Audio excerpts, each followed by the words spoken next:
All right, hello again. I just told somebody that it would be a couple days before I made the second video, but I don't have anything else going on today, so I can go ahead and make this video. Gonna jump right into this sedimentary layers. I got like graphs and everything. Main thing to take away from this is, so this is kind of a pro-religion look on the flood. There's something called polystrate fossils, and what these fossils are is mainly like tree trunks or stumps of trees that intersect multiple layers of like geological soil, I guess. So like when you see the Grand Canyon and you see all that sedimentary layers, they base those layers off of years or millions of years, and then all of a sudden you got a tree trunk that's in between like 50 million layers or so of different sedimentary. Doesn't seem to line up. Some scientists and religious people, I guess, believe that this is proof that the flood was real, and also that the flood was a very rapid event that could have completely covered the whole earth in like no time. And that's hard to dispute.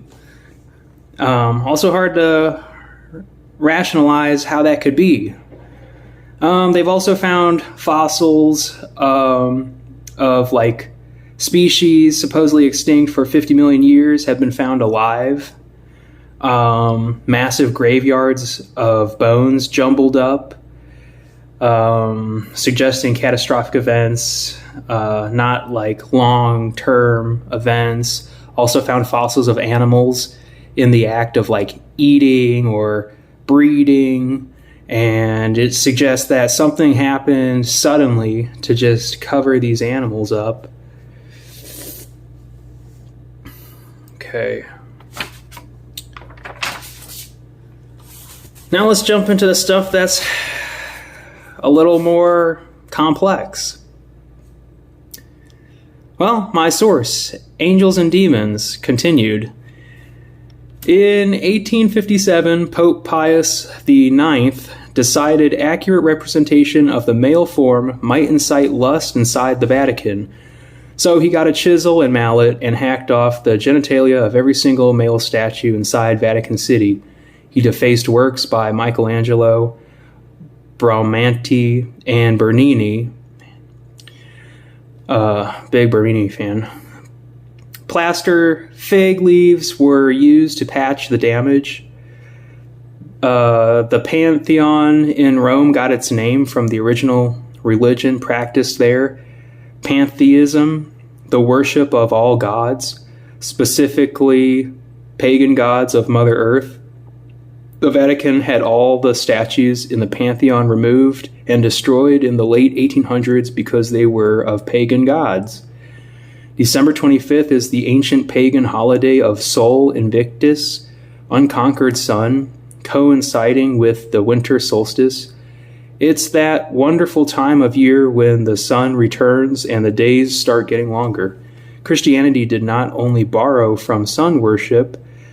The ritual of Christian canonization is taken from the ancient god-making rite of Ephemeris. The practice of God-eating, that is, Holy Communion, was borrowed from the Aztecs. Even Christ dying for our sins is not exclusively Christian. The self-sacrifice of a young man to absolve the sins of his people appears in the earliest tradition of the Quetzalcoatl. Religions are not born from scratch. They grow from one another. Even the image of God for Christians looks similar to Zeus, the most feared, powerful, and familiar face in recorded history. The lone dove is the pagan symbol for the angel of peace. Emperor, The Gods of War by Khan Igulgen. That's my source. Julius Caesar. Oh.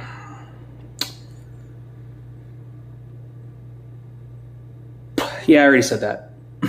But I didn't say that... why is there more here? Anyways, I did not say that Octavian took the name Gaius Julius Caesar to honor him and later became known as Augustus. The first emperor...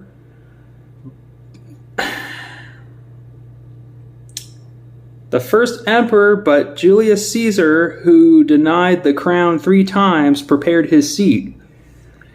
Not one man who bloodied Julius in the Senate theater died a natural death. Well, that's good. Origin by Dan Brown. In the 8th century, the city of Baghdad rose as the greatest center of learning on earth, welcoming all religions, philosophies, and sciences to its universities and libraries. For 500 years, the outpouring of scientific innovation was like nothing the world had ever seen. More than 2/3 of the stars in the sky have Arabic names because they were discovered by astronomers in the Arab world. Islamic inventions include algebra, algorithm, azimuth, nadir, zenith, alchemy, chemistry, cipher, elixir, alcohol, alkaline, zero. Origin, continued by Dan Brown. By the end of the 11th century, a brilliant scholar named Hamid al-Ghazali wrote a series of texts questioning the logic of Plato and Aristotle and declaring mathematics to be the philosophy of the devil. This began a confluence of events that undermined scientific thinking. The study of theology was made compulsory, and eventually the entire Islamic scientific movement collapsed. So pretty much around the 11th, by the end of the 11th century, this guy with his beliefs pretty much almost single-handedly ended that great scientific advancement in the Middle East by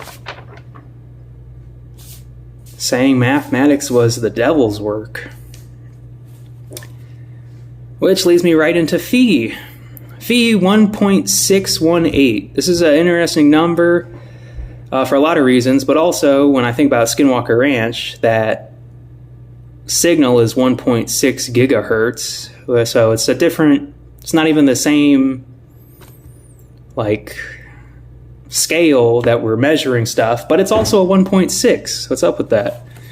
The divine proportion was believed to be God's building block for the world, and the ancients worshipped nature because of it. Leonardo da Vinci was the Grand Master over the Priory of Sion between 1510 and 1519. It is the oldest surviving secret society on Earth. It is the pagan goddess worship cult and guardians of an ancient secret. Mona Lisa is an anagram of the divine union of male and female. Amon el-Isa, Amon, the Egyptian god of fertility, Isis, the Egyptian goddess of fertility, whose ancient pictogram was once called Elisa. Da Vinci was a, bold statement here, but again, I had my sources. Da Vinci was a homosexual and a prankster. Because he was a big fan of feminine principles, he made Mona Lisa look more majestic from the left than the right. Historically, the concepts of male and female have assigned sides. Also, it could be Leonardo in drag. Her face looks androgynous, but her name is an anagram of the divine version of female and male. The Priory's tradition of goddess worship is based on a belief that powerful men in the early Christian church conned the world by propagating lies that devalued the female and tipped the scales in favor of the masculine, obliterating the goddess from modern religion. The Catholic Inquisition published the book that indoctrinated the world to the dangers of free-thinking women.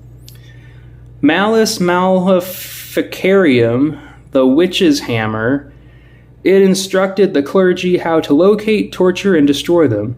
All female scholars, priestess, gypsies, mystics, nature lovers, herb gatherers, and any woman suspiciously attuned to the natural world, midwives were killed for their heretical practice of easing childbirth, a suffering the church claimed was God's rightful punishment for Eve. After 300 years, the church burned at the stake 5 million women. The once hallowed act of hieros gamos, the natural sexual union between man and woman, through which each became spiritually whole, had been recast as a shameful act. Women had been banished from the temples of the world. Da Vinci painted upon request by an organization known as Confraternity of the Immaculate Conception, Madonna on the Rocks, which the group reacted with horror. So he painted another watered-down version called Virgin of the Rocks. So there is that famous picture or painting, and he had to make another one. The first one was too much. A square cross predates Christianity by 1,500 years. The long-stemmed Latin cross originated by Romans as a torture device. The Priory of Sion was founded in Jerusalem in 1099 by a French king named Godefroy de Bouillon. Immediately after he conquered the city, his family carried a secret, and he feared it might be lost when he died, so he founded a secret brotherhood. The priory learned of a stash of hidden documents buried beneath the ruins of Herod's temple, which had been built atop the earlier ruins of Solomon's temple. The church would stop at nothing to get the documents.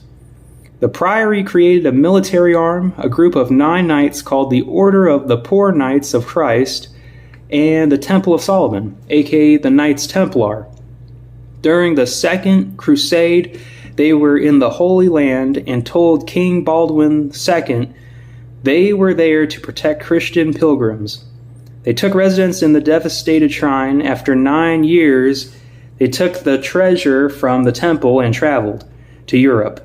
Pope Innocent II issued an unprecedented papal bull that afforded the knights limitless power, a law unto themselves. By 1300s, the Vatican helped the knights amass so much power, Pope Clement V decided something had to be done. Pope Clement captured countless knights, tortured, and finally burned at the stakes as heretics all across Europe, Friday, October 13th, 1307. Friday the 13th, the priory smuggled the documents by night onto Templar ships in La Rochelle. Constantine commissioned and financed a new Bible, which omitted these Gospels. Let me back up.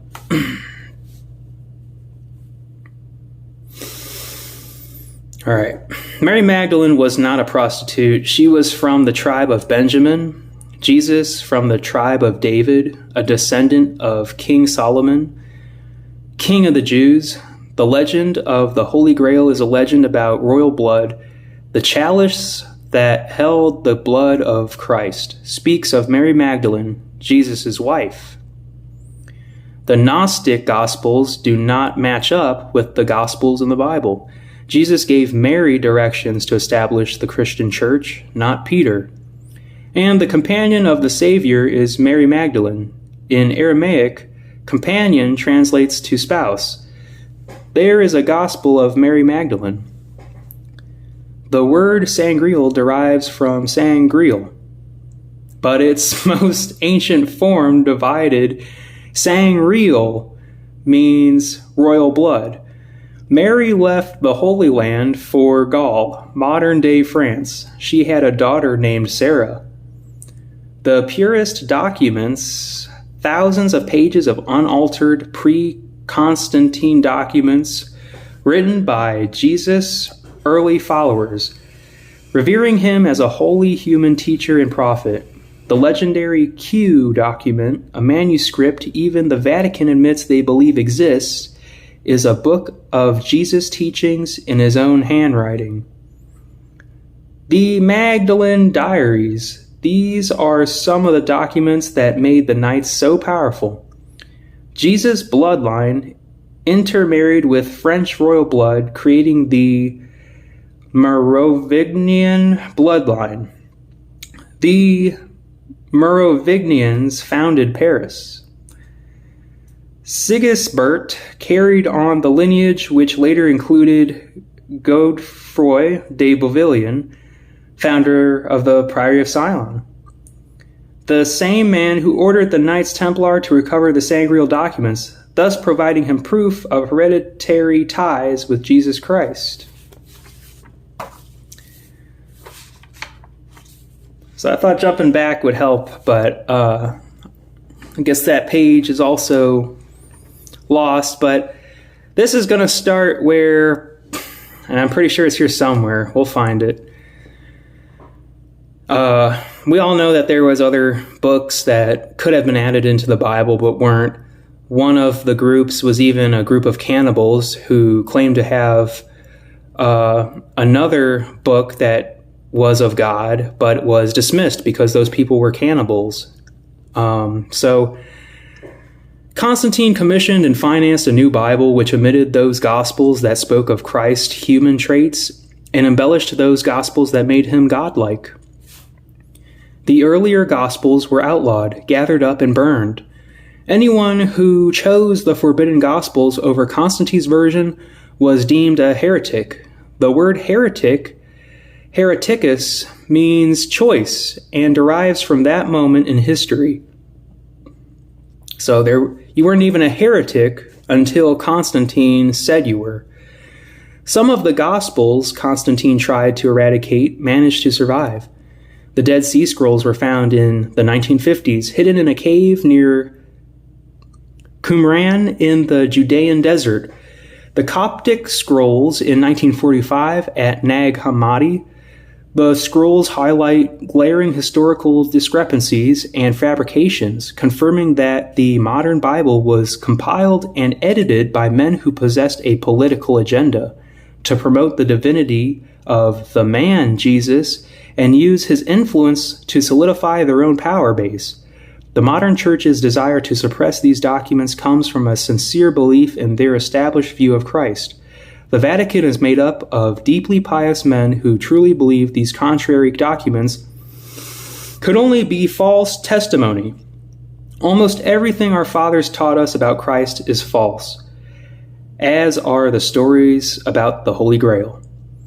Da Vinci does not paint the cup of Christ in his piece, The Last Supper, Holy Grail, even though there are 13 wine glasses in the picture. So we got the chevron. It's that tip of a triangle, but not the base. Original icon for male, not the circle with the arrow sticking out. It is formally known as the blade and represents aggression and manhood. This phallus symbol is still used today on modern military uniforms to denote rank. This is the oldest icon, the original icon for a man. The original icon for a female is the upside down chevron, known as the chalice. The power of the female and her ability to produce life was once very sacred, but it posed a threat to the rise of the predominantly male church. So the sacred feminine was demonized and called unclean. It was not man, not God. It was man, not God, who created the concept of original sin. Childbirth was mystical and powerful. This concept of a woman as a life bringer was the foundation of ancient religion. It was. We even see in my other notes, it's eerie how these notes line up, and they're all from different sources, but yet they all paint a similar pattern here. And we go back, remember back where that Oriana, She might have been the first god ever to be depicted as God back in Tiahuanaco. So, the concept of woman as life bringer was the foundation of ancient religion. Christian philosophy ignores biological truth and makes man the creator. The Grail is symbolic of the lost goddess. Old pagan religions did not die easily. Leonardo did paint Mary Magdalene as one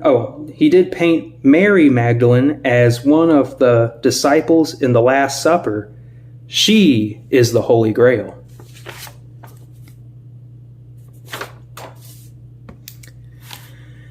The entire collection of documents became known as Sangreal. The priory guards the proof, awaiting the right moment to reveal the truth. The phrase derives from French Sangreal, which evolved to Sangreal and was eventually split into two words, Sangreal, Holy Grail. According to the priory, the Holy Grail is not a cup at all. The chalice is a metaphor for something far more powerful. The priory keystone is a map to the Holy Grail. More than 80 Gospels were considered for the New Testament, yet only a few were chosen. The Bible, as we know it today, was collated by the pagan Roman Emperor Constantine the Great. Constantine was a lifelong pagan who was baptized on his deathbed. In Constantine's day, Rome's official religion was sun worship, and Constantine was its head priest. Unfortunately for him, a growing religious turmoil was gripping Rome. 3 centuries after the crucifixion of Jesus Christ, Christ's followers had multiplied exponentially. Christians and pagans began warring, and in 325 AD, after death, he decided to unify Rome under a single religion, Christianity. Constantine fused pagan symbols, dates, and rituals into growing Christian tradition, a hybrid religion acceptable to both parties. Egyptian sun disk became the halos of Catholic saints. Pictograms of Isis nursing her miraculously conceived son, Horus, became the Virgin Mary nursing baby Jesus. And virtually all the elements of the Catholic ritual, the mitre, the altar, the doxology, the communion, the act of God eating, were taken directly from earlier pagan mystery religions. The pre-Christian god Mithras, called the Son of God and the Light of the World, was born on December 25th, died and was buried in a rock tomb, and then resurrected in 3 days. December 25th was also the birthday of Osiris, Adonis, and Dionysus. The newborn Krishna was presented with gold, frankincense, and myrrh. The sun god's weekly tribute, Sunday. So even back then, Sunday was the holy day. Constantine needed to strengthen the new Christian tradition and held a famous, the Council of Nicaea. Well, I remember saying that in a previous video.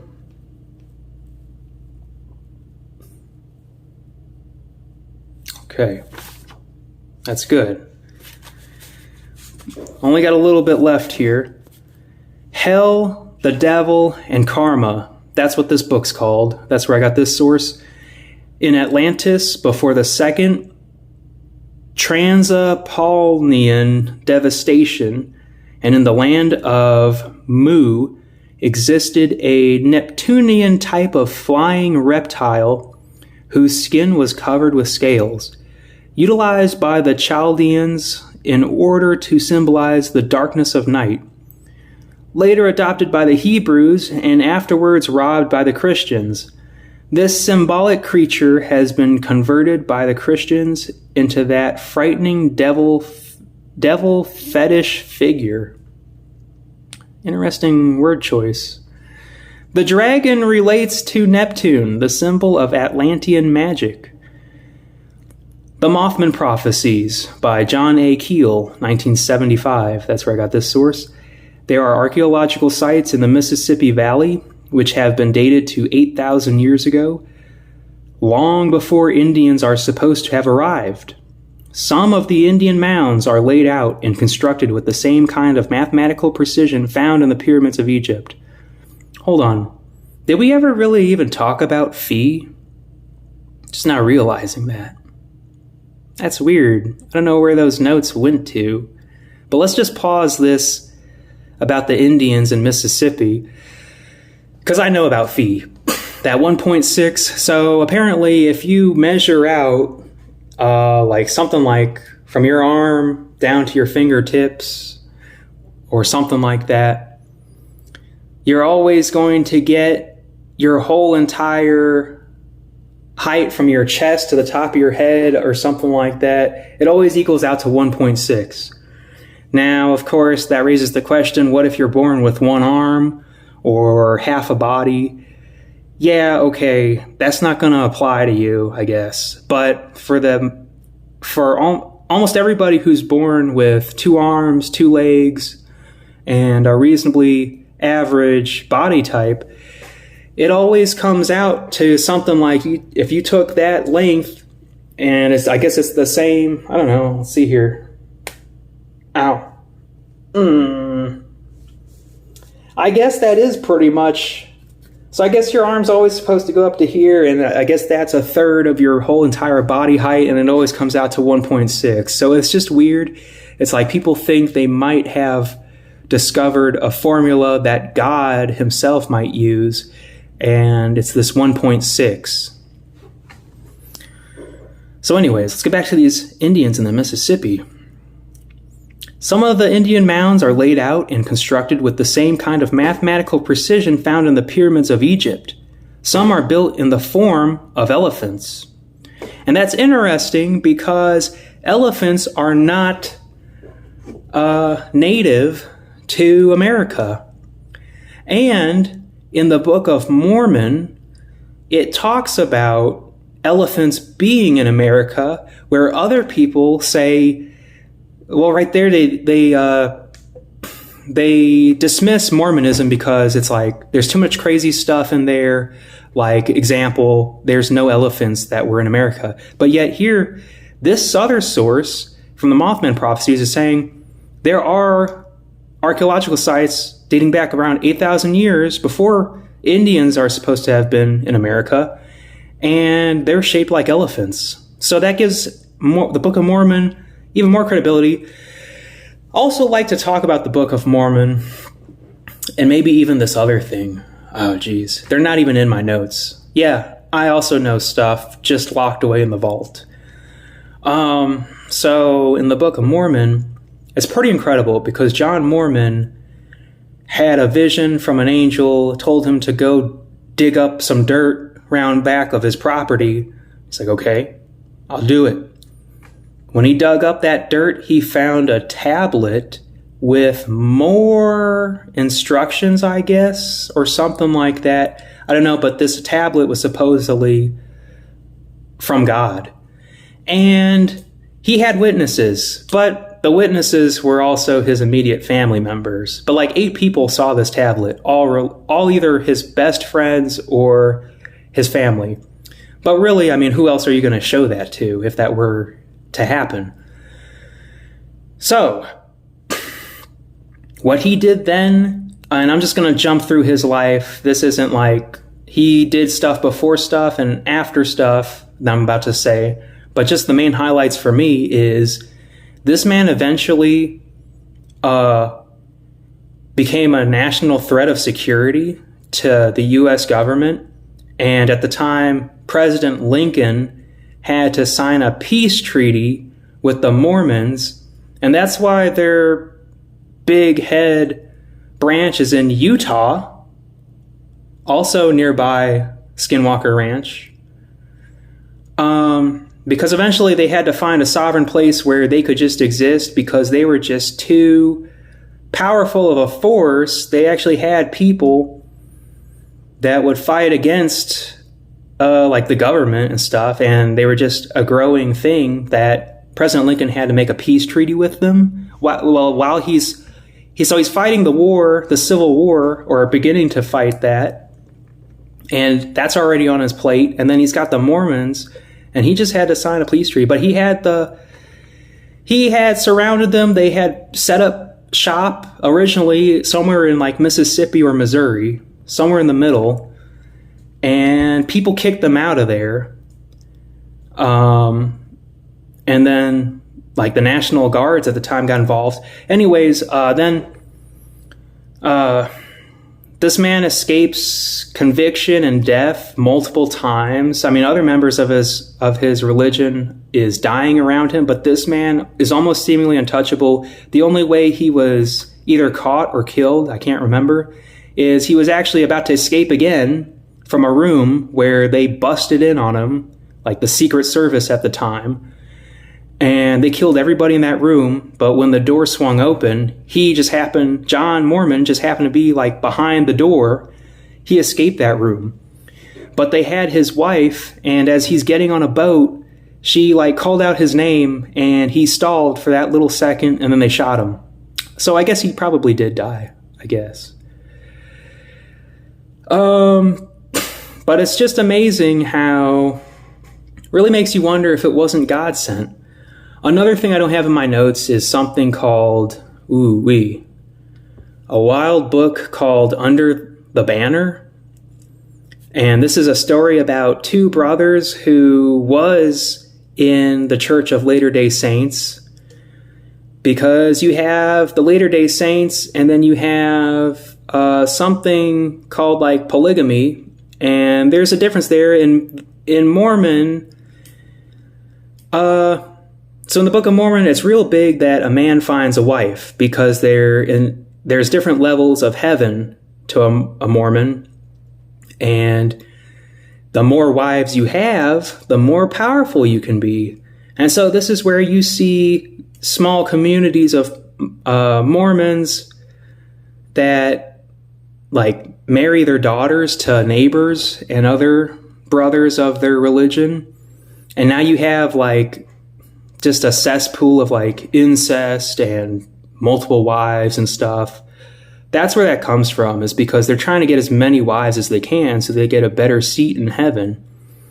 And it's pretty much a big deal that this is what God always wanted, and that's the whole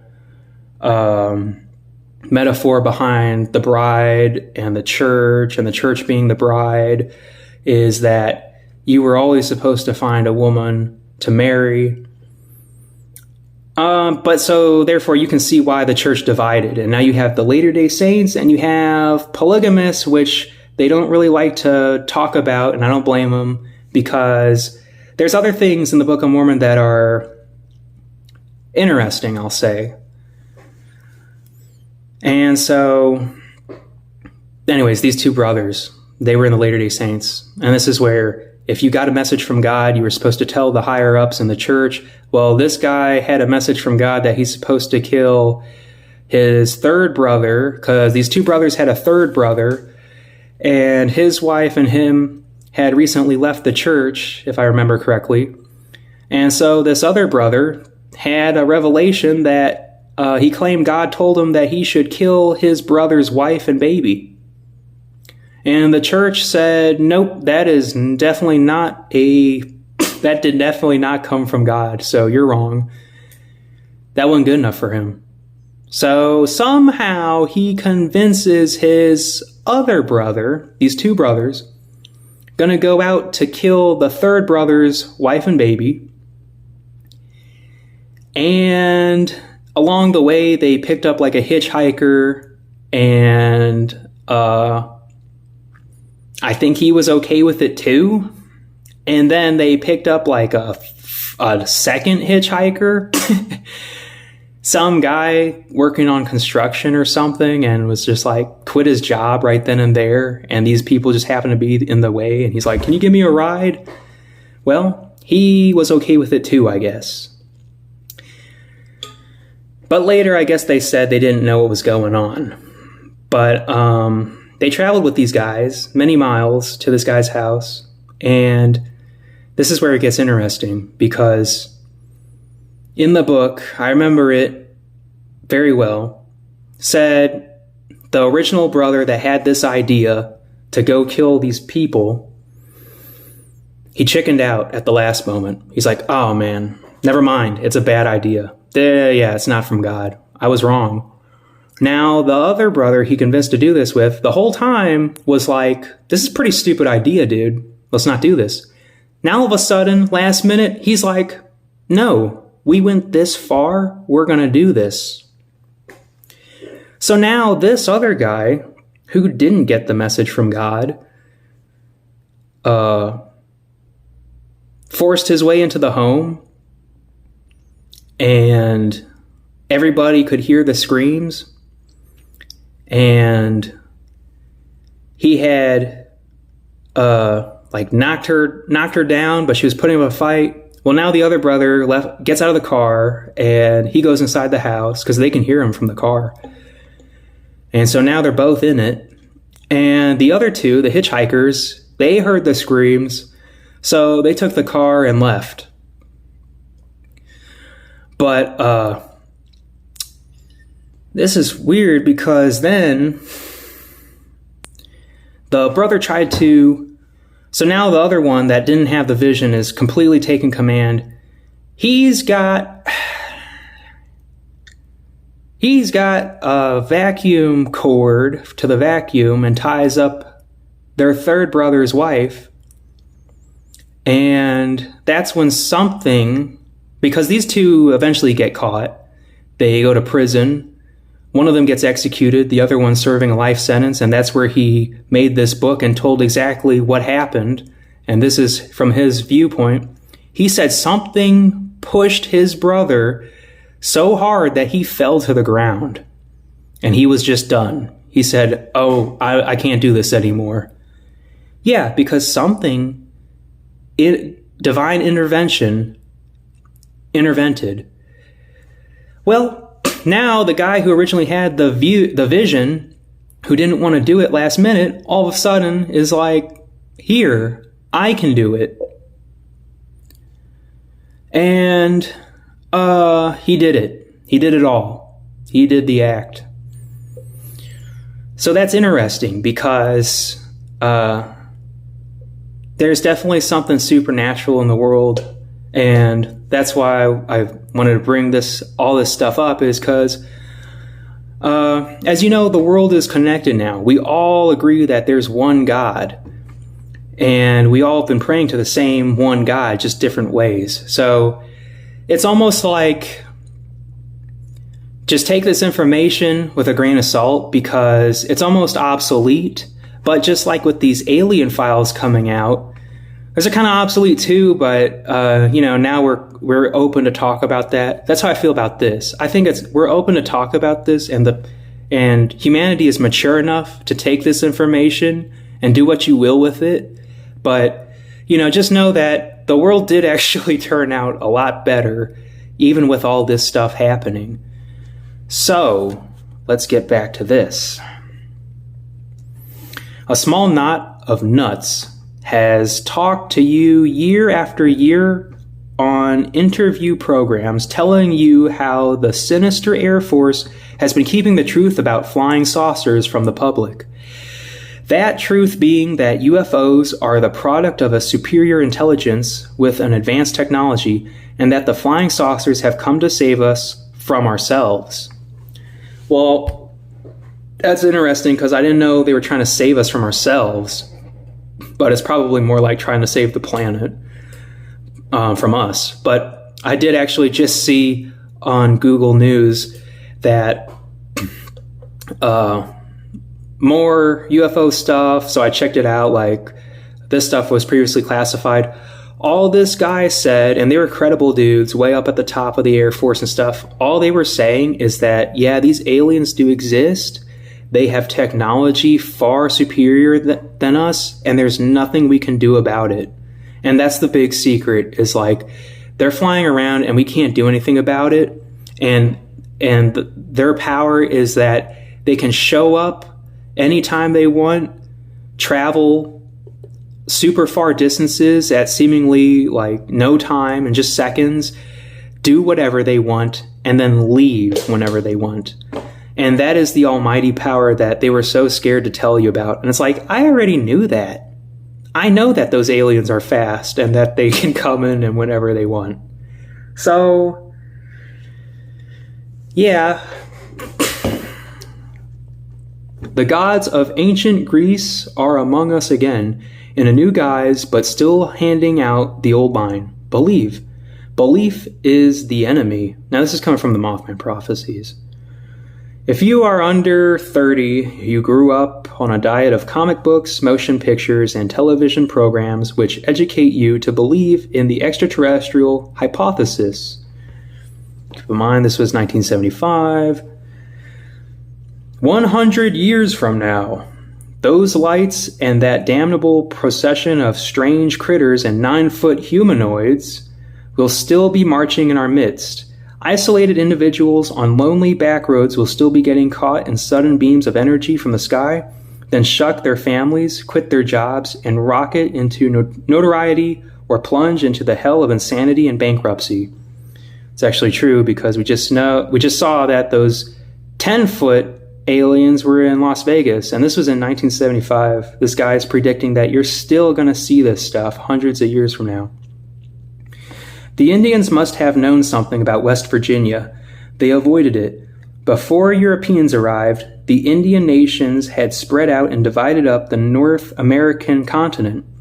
The Shawnee and Cherokee to the south and southwest, Monacan to the east, and Erie and Conestoga north of West Virginia. Even the inhospitable desert of the far west were divided and occupied.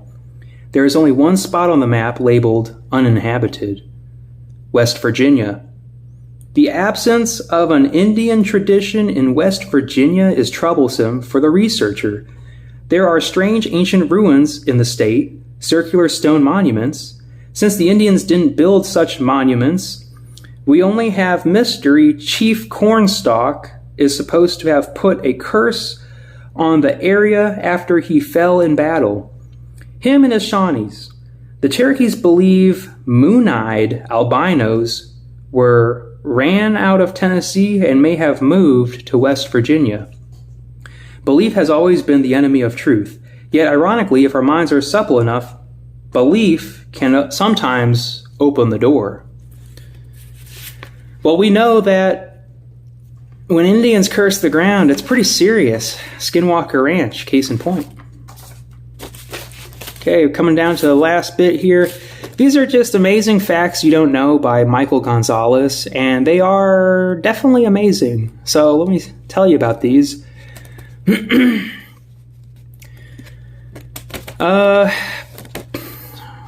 Number 100, your capacity for kindness and empathy is predetermined by your DNA. A certain gene produces a receptor for oxytocin, the love hormone. The receptor determines how much compassion you are inclined to show towards others. So some people are just naturally more compassionate. Some people are naturally not as compassionate. It has nothing to do with like your feelings or what happened that day. In the state of Kentucky, there was a family, the Fugates, which had blue blood and blue skin. It's fact number 141. I looked it up. It's true. Fact 146. Las Vegas, Nevada is currently the only city in the world, 2017, to rely on only green energy to power its municipal facilities. What's interesting about that fact is how big we try to push green energy, and yet this is the only city in the world that is actually applying it to the municipal facilities. Fact 158. Sharks are able to give virgin birth, although it is very rare. I thought that was interesting because if sharks can give birth, virgin birth, suddenly the idea of a human giving virgin birth is not so far-fetched. Fact 481. The Turritopsis dornii,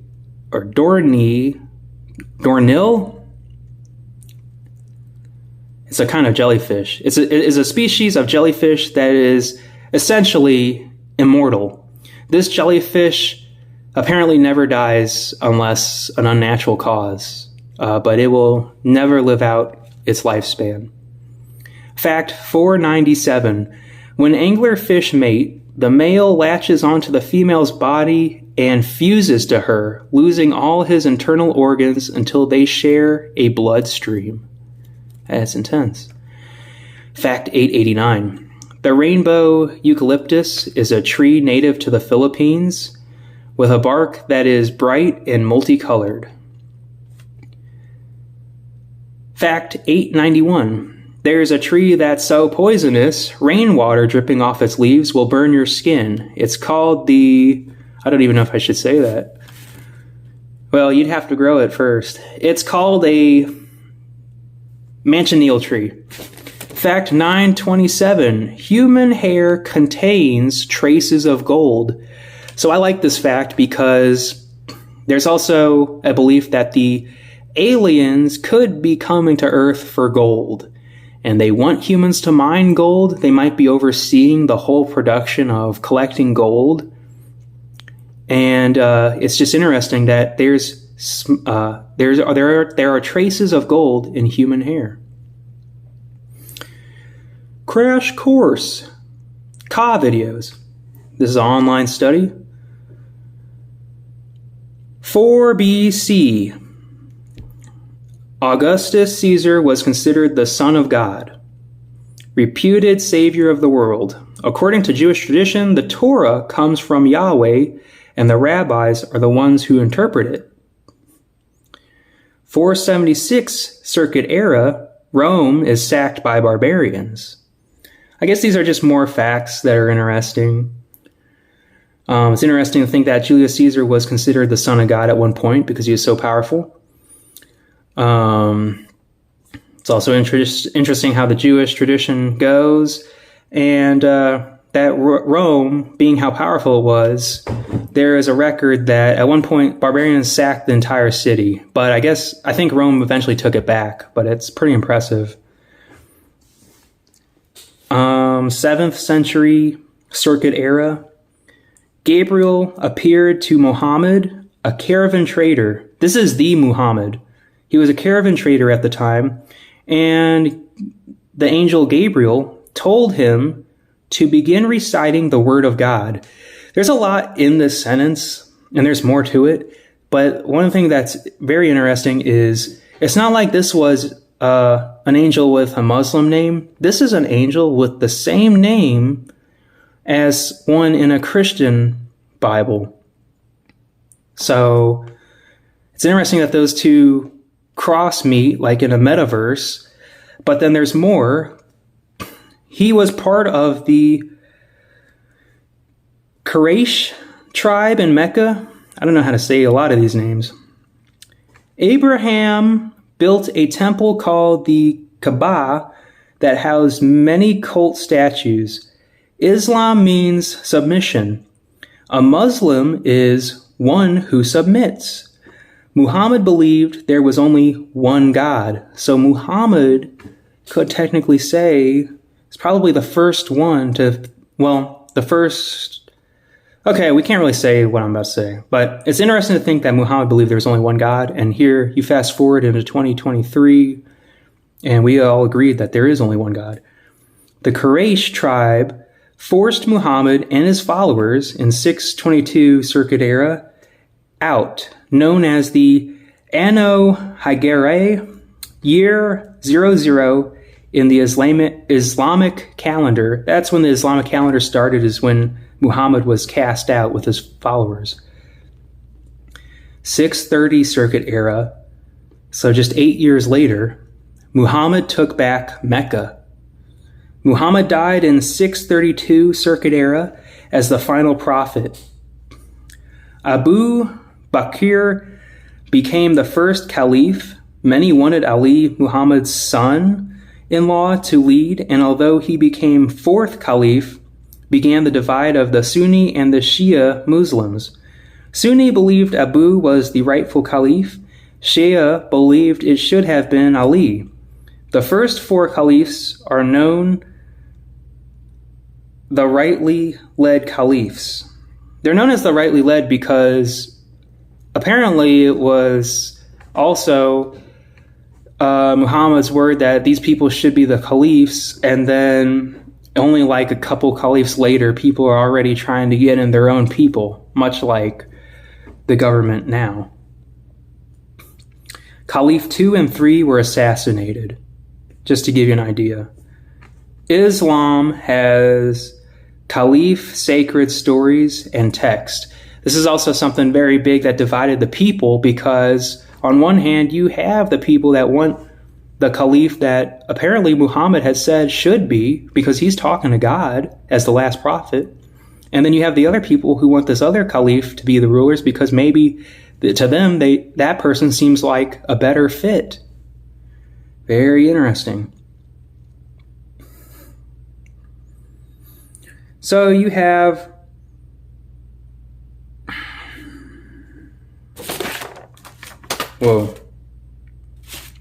so you have my last thing here. It's called, there's just a star next to it with the movie's name. If you haven't seen this movie, I strongly recommend you watch it. If you like supernatural and alien stuff, this is one of the most powerful videos for that I have ever seen in my life. It's called Extraordinary, the Stan Romanek story. And this guy, without ruining the video for you, has so much credible alien UAP videos, UFO videos, aliens in his house, ghost in his house too, because he chooses to live in a haunted house. And he still is one of the most credible people in that field. They take his videos and they try and dissect it and disprove it, and they can't. And so he's regarded as one of the most renowned, authentic UFO finders. And he's taken all his evidence. He's made a movie of it. Something happens to this dude. Well, a lot of things happen to this dude. And it's just incredible what you will see on there. I think that's a great place to continue, because this is it for Alan Pendergrass. I'm signing off for quite a while. I've given you almost everything I know that probably would be blasphemy in somebody's eyes. Peace.